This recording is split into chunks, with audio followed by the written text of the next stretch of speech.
আজকে আলোচনা করার চেষ্টা করব চীনা হাঁসকে কিভাবে আমরা দ্রুত কুচে ছাড়িয়ে ফেলবো। হ্যালো এভরিওয়ান, আসসালামু আলাইকুম। আমি আসাদ মানিকগঞ্জ থেকে। আমাদের এই খাঁচাটাতে টোটাল 4 পিস চীনা হাঁসকে আবদ্ধ করে রাখা হয়েছে আজ সকাল থেকে। আগামী 4 থেকে 5 দিন পর্যন্ত এই খাঁচাটাতে ওদেরকে আবদ্ধ করে রাখা হবে, উদ্দেশ্য কুচে ছাড়ানো। যেহেতু আমাদের চীনা হাঁসগুলোকে সমপরিমাণ ডিম দিয়েই কিন্তু কুচে বসানো হয়, সবাই কিন্তু সমপরিমাণ ডিম পারে না। দেখা যায় 10টা হাঁস যদি ডিম পারে সেখান থেকে 6 থেকে 7টা হাঁস আমরা কুচে বসাই, বাকি 3টা বাড়তি থেকে যায়, মানে ওদের জন্য ডিম থাকে না।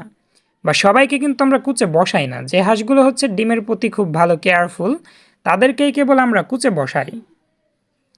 এখানে 4 পিস হাঁস আমরা কুচে ছাড়াবো। কুচে ছাড়ানোর জন্য 4 থেকে 5 দিনের জন্য ছোট্ট একটা খাঁচাতে আবদ্ধ করে রাখতে হবে। এর পাশাপাশি পুষ্টিকর খাবার দিতে হবে নিয়মিত।